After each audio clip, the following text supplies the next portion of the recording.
الحمد لله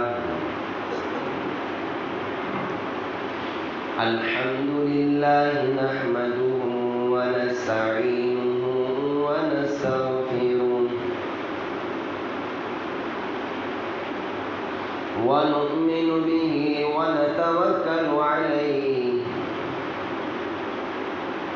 ونعوذ بالله من شرور أنفسنا ومن سيئات أعمالنا من يهد الله فلا مضل له ومن يضلله فلا هادي له أما بعد فأعوذ بالله من الشيطان الرجيم بسم الله الرحمن الرحيم وما آتاكم الرسول فخذوه وما نهاكم عنه فانتهوا وقال النبي صلى الله عليه وسلم من أحب سنتي فقد أحبني ومن أحبني كان معي في الجنة أو كما قال عليه الصلاة والتسليم. برادران اسلام اور اہل السنہ والجماعت سے تعلق رکھنے والے غیور نوجوان بھائی و دوستو بزرگوں،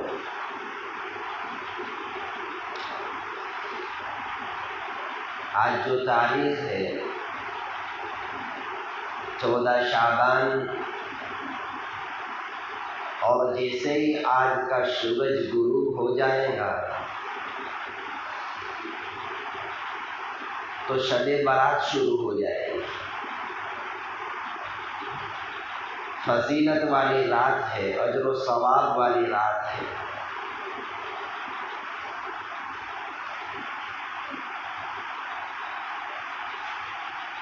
اور یہ جو مہینہ ہی ہے بہت ہی مبارک مہینہ ہے، جن کے اندر پھر ایک رات جو آج کی رات ہے، بہت ساری راتیں ہم کو یہ ملی ہے، اور بہت سارے مبارک مہینے ملے ہیں، اور اللہ کی طرف سے امت محمدیہ مسلمہ کو کبھی جمعہ کی دین کی شکل کے اندر، کبھی 10ویں محرم الحرام،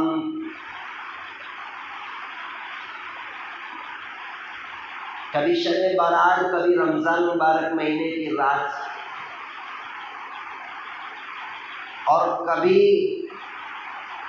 خوشی کے دن، عید کے دن وغیرہ. یہ اللہ کی طرف سے امت محمدیہ کو آفر دی جاتی ہے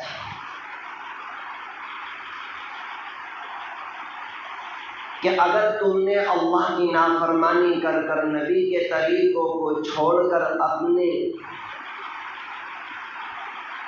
اگر سیٹ جہنم کے اندر کنفرم کرا دی ہے تو وہ سیٹ کو کینسل کرو اور جنت والی سیٹ کو کنفرم کرو.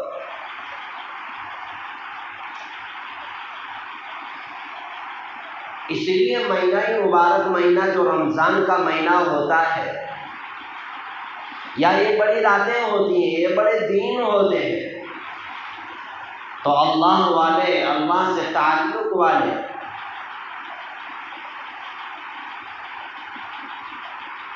قدر کرتے ہوئے ایسے اعمال کرتے ہیں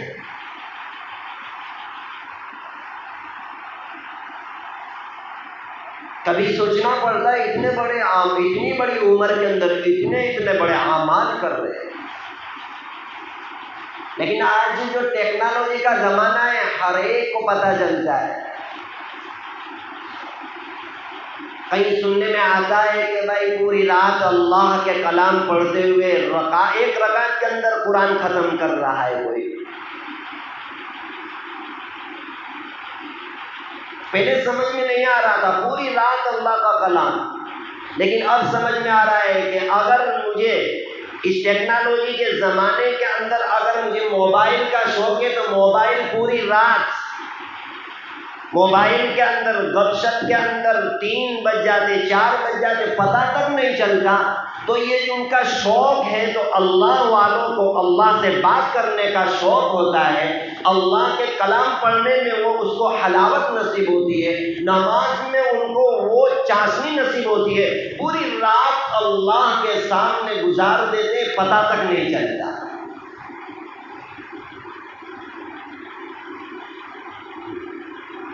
یہ جو رات شروع ہونے والی ہے اور راتوں کے اندر بھی اللہ اپنے بندوں کو پکارتے ہیں، لیکن آدھی رات کے بعد پکارتے ہیں اللہ.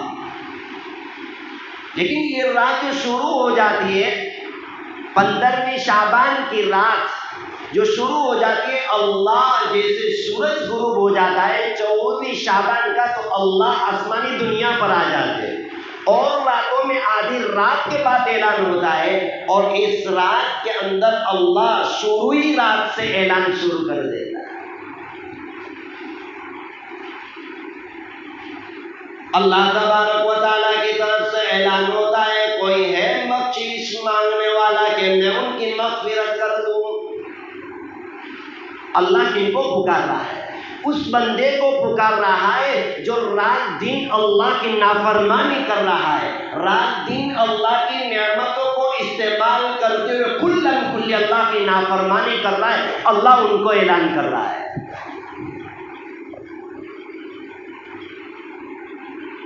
جو پورے سال کہیں کسی کا مال حلف کر نافرمانی کی، ان کو اللہ اعلان کر رہا ہے. چور کو اعلان کر رہا ہے، ڈاکو کو اعلان کر رہا ہے، اور شرابی کو اگر سچی توبہ کر رہا ہے ان کو اللہ اعلان کر رہا ہے. زنا کاری کو، زیانی کو اللہ اعلان کر رہا ہے. پورے امت کے اندر جو گنہگار ہے اللہ یہ فرما رہا ہے. کیا فرما رہا ہے؟ کیا کوئی ہے بخشش چاہنے والا کہ میں ان کی بخشش کر دوں؟ کوئی ہے رزق کا طلب کرنے والا جن کو میں رزق کے دروازے کھول دوں؟ 2 اعلان. ایک اعلان بخشش مانگنے والے کی بخشش اللہ قبول کر لیتا ہے، ان کو معاف کر دیتا ہے اگر ان گناہوں سے بچتے ہوئے جو گناہ روایتوں کے اندر آیا ہے کہ یہ گناہ اگر ہوگے تو اللہ ان کی بخشش نہیں کرتے. ان گناہ کے علاوہ جتنے بھی گنہگار ہوگے اللہ ان کو صبح ہوتے ہی ان کے نام اعمال میں سے گناہوں کا لسٹ اللہ نکال دیتے، ڈیلیٹ کر دیتے. اور رزق کا طلب کرنے والوں کو اللہ ان کے لیے عزت والا، عافیت والا، وسیع، حلال، برکت والے رزق کے اللہ دروازے کھول دیتا ہے.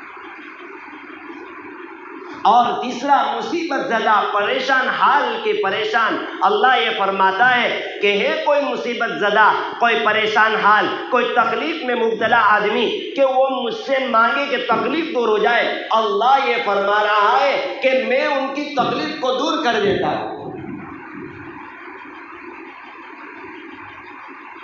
ہاں لیکن چند گناہ ایسے ہیں میرے بھائیوں جس گناہوں کی نحوست اتنی بڑی ہوئی ہے کہ اللہ تعالیٰ یہ کہہ دیتے ہیں کہ اگر یہ گناہ ہے، اگر سچی پکی توبہ نہیں تو ان کی مغفرت نہیں. ایک شرک کرنے والا اللہ کے سامنے، اللہ کے علاوہ کسی کے سامنے سجدہ کرنے والا ہو، اللہ کے علاوہ کسی کو حاجت روا مان رہا ہو، اللہ کے علاوہ کسی کو مشکل کشا مان رہا ہو، اللہ کے علاوہ کسی کو یہ سمجھ رہا ہو کہ یہ میرا کام بنا سکتا ہے، یہ میری بگڑی بنا سکتا ہے، اگر وہ سچے پکے دل سے توبہ نہیں کرتا اللہ ان مبارک رات کے اندر بھی ان کی مغفرت نہیں کرتا. دوسرا وہ شخص جو دل کے اندر کینہ رکھنے والا ہو، اللہ ان کی مغفرت نہیں کرتا. کس رات کے اندر؟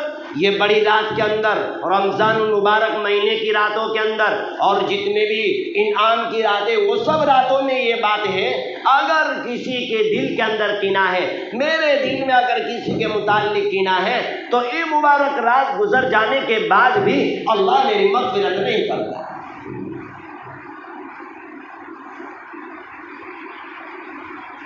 اور تیسرا گناہ جو ہوتا ہے، پائجامہ جو ٹخنوں کے نیچے پہنتا ہے، اگر اس رات کی ابتدا سے پہلے وہ توبہ نہیں کرتا تو یہ رات گزر جاتی ہے، ان کی عادت بنی ہوئی، یہ گناہ ان کے ساتھ لگا ہوا ہے کہ اس کا پائجامہ ٹخنوں کے نیچے جا رہا ہے، رات گزر جاتی ہے، مغفرت مانگتا ہے، ان کے باوجود نبی نے فرمایا اللہ اس مبارک رات کے اندر اس کی مغفرت نہیں کرتا۔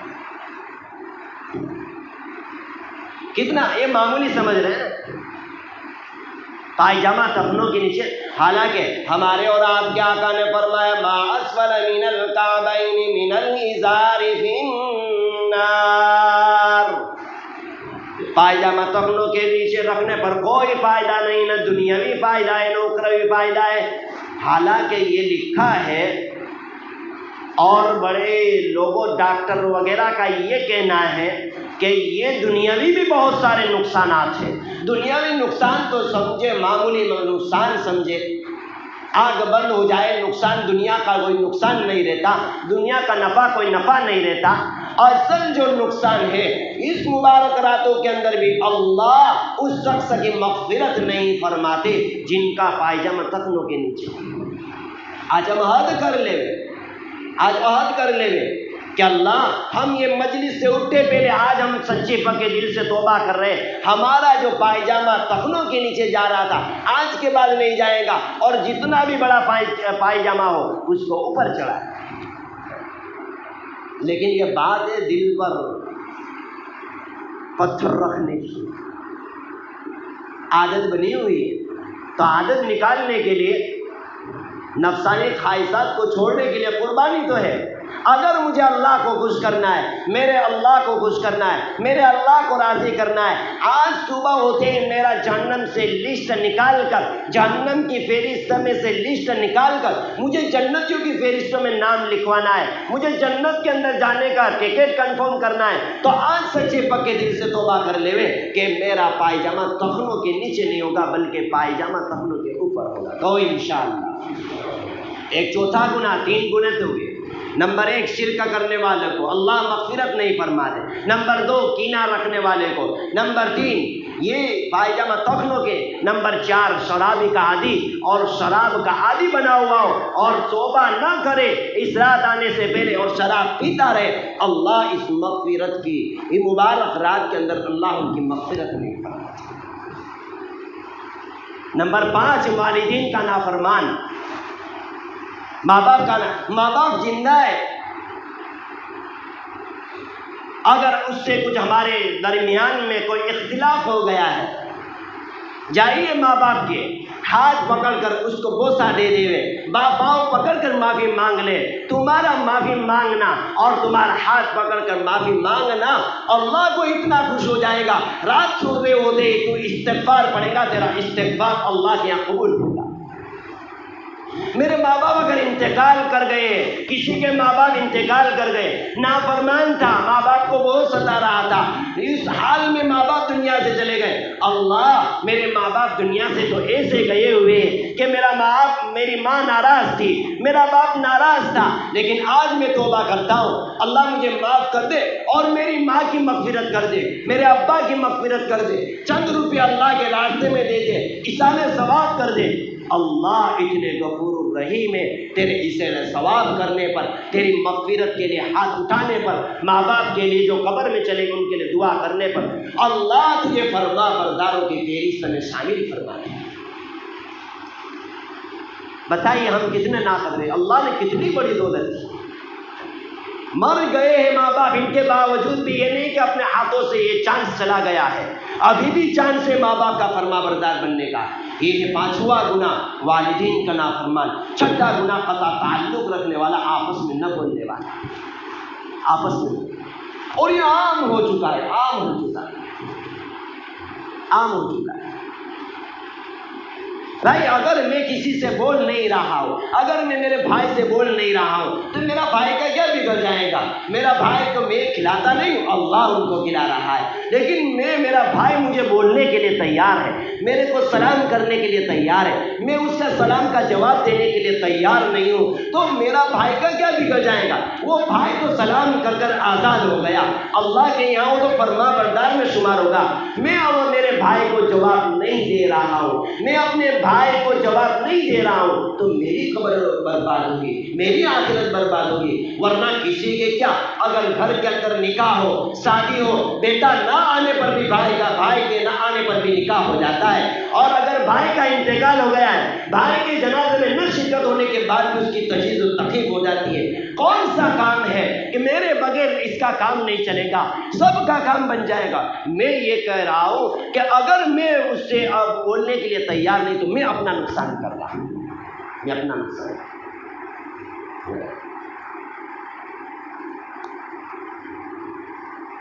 جاؤ آج سماج کے اندر مسائل آپ دیکھیے، خاندان بھائیوں دودھ کا رشتہ ہے، خون کا رشتہ ہے، آپس میں لڑائی اور جھگڑے سے اللہ حفاظت فرما اللہ۔ ایسے ایسے الفاظ، میرے بھائی اگر تیرا جنازہ چلا جائے گا تو تیرے جنازے میں کندھا کرنے کے لیے،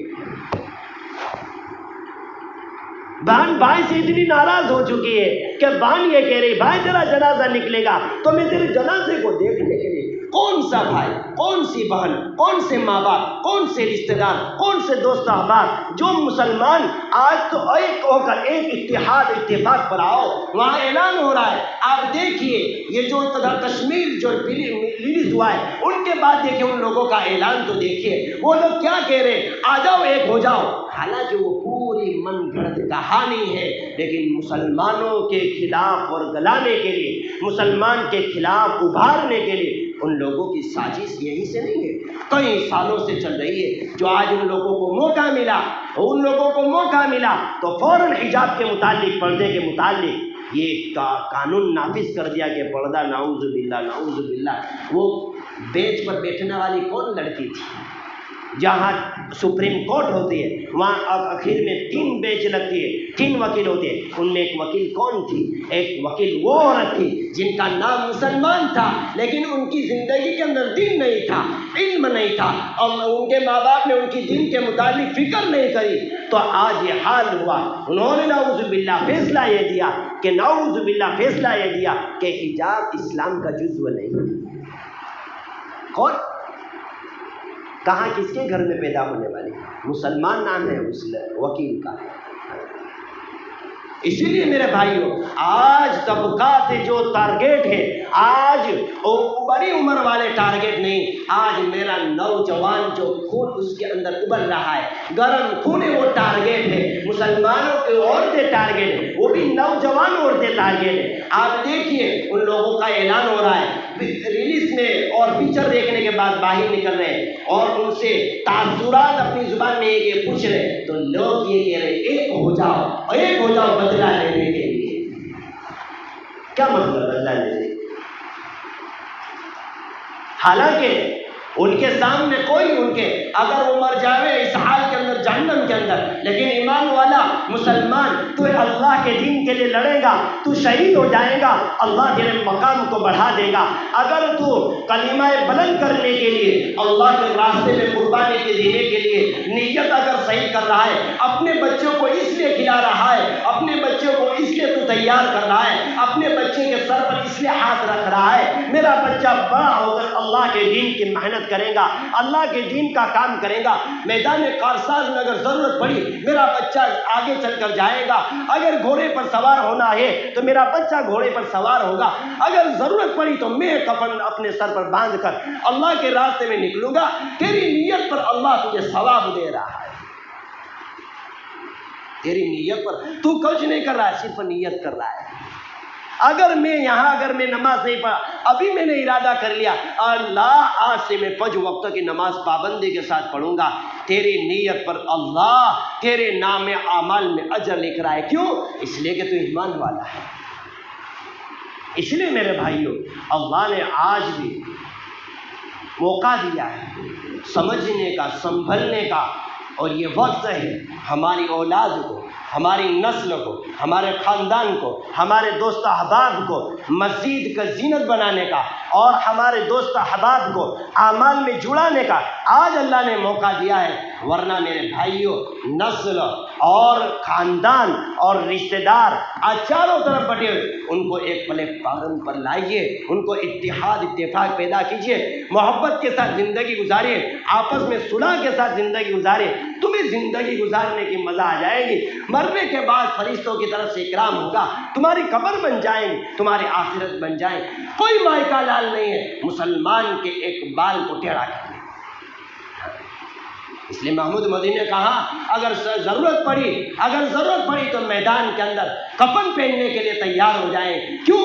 اس لیے کہ ہم اس چاہنے والے ہیں جنہوں نے ہندوستان کو آزاد کرنے کے لیے درخت پر سولی پر اپنی گردن چڑھا کر، اپنے سولی کے پھانسی پر چڑھ کر یہ حالی شہر ہندوستان کو آزاد کیا ہے، اور آج اس شہر کے اندر جہاں مسلمان لاکھوں ہزاروں مسلمان کے خون بہے، کئی بچے یتیم ہوئے، عورتیں بیوہ ہوئی ہیں، اس شہر کو آزاد کرنے کے لیے اگر اس شہر پر آج آئے گی، اگر کوئی مسلمانوں کو غلامی کی زنجیر پہنانے کی کوشش کریں گے تو یہی کارساز سامنے آئے گا جو کارساز انگریزوں کے سامنے مسلمانوں نے ہو کر کیا تھا اور مسلمان نے فتح کی تھی۔ اس میں ضروری ہماری ذمہ داری بنتی ہے کہ نہیں بھائی؟ بنتی ہے کہ نہیں؟ ہماری اولاد ہماری نسلوں کو ہم تیار کریں، بنتی ہے کہ نہیں ذمہ داری؟ میرے بھائیوں ہم اللہ سے دعا کریں، بس میں تو پوری زندگی گزار چکا 31-35 سال، میری اولاد میری نسل کون سا وقت دیکھیں گی؟ میں اپنی اولاد کے لیے آج تو بڑی رات میں دعا مانگوں، آج تو میں اپنی بیوی کے لیے، اپنی بہن کے لیے دعا مانگوں، اپنے بھائی کے لیے، لیکن یہ ہے کہ میں سب سے سلام اور کلام شروع اور انشاءاللہ ہم جس سے بولا ہے قطع تعلق ہم آج سے بولنا شروع کر دیں گے انشاءاللہ۔ اللہ تعالیٰ ہم سب کو عمل کرنے کی توفیق نصیب فرمائے، اللہ تعالیٰ ہم کو دین کے خاطر جل جہاں اللہ تبارک و تعالیٰ بس یہ کام ہم دعا کرتے تھے، اللہ دین کے ہر مقبول شعبے میں ہم سے مقبول خدمت۔ کوئی میرے بھائیوں ایمان والا ہے، ایک ایمان والا، اگر ایمان والا شراب کے اڈے پر بھی ہے لیکن اللہ نے ان کو ایمان دیا ہے، اس کو تم برا مت سمجھو، ان کے فعل کو برا سمجھو، یہ شراب پی رہا ہے اس کا کام خراب ہے لیکن وہ خراب نہیں ہے۔ تمہیں کیا معلوم وہ شراب کے اڈے پر جو نوجوان ہے اس کی ماں اس کے رات کے اندر کتنی رو رہی ہوتی ہوگی، اس کا بہن اپنے بھائی کے لیے کتنی رو رہی ہوگی، اور اگر ان کی اولاد ہے تو ان کی اولاد اپنے باپ کے لیے، کیوں؟ اس لیے کہ ہر بچہ یہ چاہتا ہے میرا باپ نیک ہو، ہر ماں باپ یہ چاہتے ہیں میری اولاد نیک ہو۔ آپ اندازہ نہیں لگا سکتے، آج اندازہ نہیں لگا سکتے، آپ دعا کرنے والے ہمارے پیچھے دعا کر رہے جس کے صدقے تو پھر ہم چلتے ہیں۔ اللہ تعالیٰ سے ہم دعا کرتے اللہ جب تک ہمیں زندہ رکھ، ایمان اسلام کے ساتھ زندہ رکھنا، اللہ جب موت آئے ایمان کے ساتھ خاتمہ بالخیر تیری رضامندی والی موت نصیب فرمانا، یہ مبارک کرا دے۔ نوافل کو زیادہ تر گھروں کے اندر پڑھے، اور قبرستان میں اللہ کے رسول صلی اللہ علیہ وسلم ایک مرتبہ پوری زندگی میں گئے، وہ بھی رات کا بہت سارا حصہ گزر جانے کے بعد۔ اگر ہم وہاں جا رہے ہیں اور اس کے بعد ہم کو سستی آ گئی جس کے بنا پر عمل نہیں ہو سکتے تو وہاں نہ جائے، بلکہ کیا عشاء کی نماز، فجر کی نماز جماعت کے ساتھ پڑھو، اور اللہ نے اگر رات کے اندر اٹھنے کی توفیق دی، 2 رکعت صلاۃ الحاجت، 2 رکعت صلاۃ الشکرانیہ اپنے لیے، اپنے والدین کے لیے، اپنے دوستوں سب کے لیے مانگو، پوری امت کے لیے مانگو، آپ کا مانگنا ہوگا اللہ اپنی زندگی کو تبدیل فرمائیں گے۔ وآخر دعوانا الحمد للہ رب العالمین۔